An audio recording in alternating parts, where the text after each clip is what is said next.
بسم اللہ الرحمن الرحیم۔ السلام علیکم ناظرین۔ کسی زمانے میں ایک بادشاہ نے قیدی کو کسی وجہ سے پھانسی کا حکم دیا، اور جب قید خانے میں سے قیدی کو لایا گیا تو اس سے مرنے سے پہلے آخری خواہش پوچھی گئی۔ قیدی نے کہا، میں کیونکہ ایک اچھے گھرانے سے ہوں، لہٰذا مجھے اعلیٰ نسلی گھوڑوں سے پھانسی لگایا جائے۔ اس زمانے میں پھانسی کے تخت پر چڑھا کر گھوڑوں سے باندھ کر گھوڑوں کو دوڑایا جاتا تھا۔ اس طرح پھانسی کی سزا ہوتی تھی۔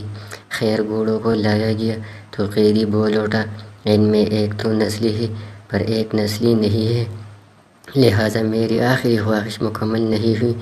بادشاہ نے گھوڑوں کے مالک کو بلوایا اور پوچھا، کیا یہ بات سچ ہے؟ گھوڑوں کے مالک نے جواب دیا، بالکل، ایک اصلی نسل کا لیکن دوسرا میں گدھے کا ملاپ شامل ہے۔ بادشاہ نے حیران ہو کر قیدی سے پوچھا، تمہیں کیسے یہ بات پتہ چلی کہ ایک گھوڑا نسلی ہے اور ایک نسلی نہیں؟ قیدی نے کہا، جو نسلی ہے وہ بڑے آرام سے کھڑا تھا، جبکہ جو ملاپ گدھے کا ہے وہ گدھے کی طرح کبھی ادھر ٹانگ مار، کبھی منہ پیر، کبھی اچھل کر، کبھی بیٹھ جا، جس سے مجھے علم ہوا۔ بادشاہ قیدی کی دانائی اور سوچ سے بڑا متاثر ہوا اور قیدی کی پھانسی منسوخ کر کے اپنے وزیر سے کہا، اس کی ایک روٹی میں اضافہ کر دیا جائے۔ کچھ دن بعد بادشاہ کے دربار میں ایک سونار 2 ہیرے لے کر حاضر ہوا اور بادشاہ کو کہا، اگر آپ کی رعایا میں سے کوئی یہ بتا دے کہ ان میں کون سا ہیرا اصلی اور کون سا نقلی، اور اس اصلی اور نقلی میں فرق بتا دے تو میں آپ کو دونوں ہیرے انعام میں دے دوں گا۔ بہت سے لوگوں سے پوچھا مگر کوئی مکمل جانچ نہ کر سکا۔ بادشاہ کے دماغ میں قیدی کا خیال آیا۔ بادشاہ نے اس کو دربار میں حاضر ہونے کا حکم دیا۔ سپاہی قید خانے میں سے قیدی کو لے کر حاضر ہوئے اور قیدی کو ہیرے جانچ پڑتال کے لیے دیے گئے۔ قیدی نے کچھ ہی لمحوں میں بتا دیا کہ ایک اصلی اور دوسرا نقلی ہے۔ بادشاہ نے پوچھا، تمہیں کیسے پتہ چلا؟ قیدی نے کہا کہ اصلی ہیرا رگڑنے سے کبھی گرم نہیں ہوتا، جبکہ نقلی ہیرا رگڑنے سے گرم ہو جاتا ہے۔ سونار نے وہ دونوں ہیرے بادشاہ کو انعام میں دے دیے اور چلتا بنا۔ بادشاہ قیدی کی دانائی اور سوچ پر بہت زیادہ خوش ہوا اور سپاہیوں سے ایک اور روٹی بڑھانے کا حکم دیا۔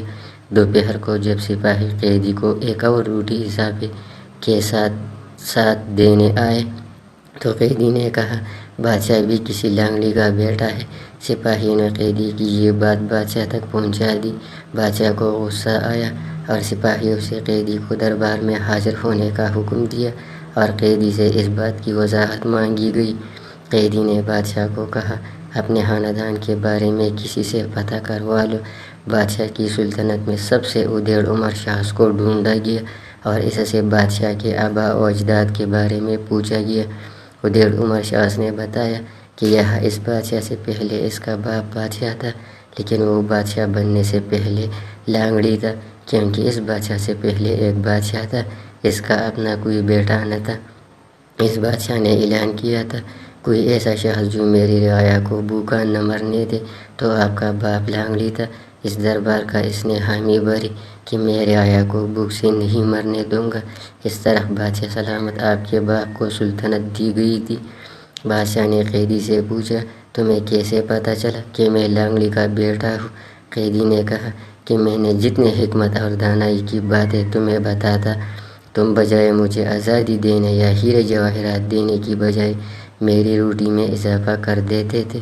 اگر تمہاری جگہ پر کوئی خاندانی شخص ہوتا، وہ مجھے ضرور کوئی ہیرے جواہرات دیتا اور مجھے قید خانے سے رہا کرتا، لیکن تیری حرکتیں تیری نسل کا پتہ بتاتی ہے۔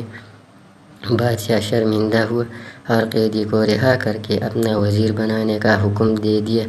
انسان اپنی شہرت سے، پیسے، شکل سے نہیں بلکہ اپنی حرکتوں سے اپنی نسل کا پتہ بتا دیتا ہے۔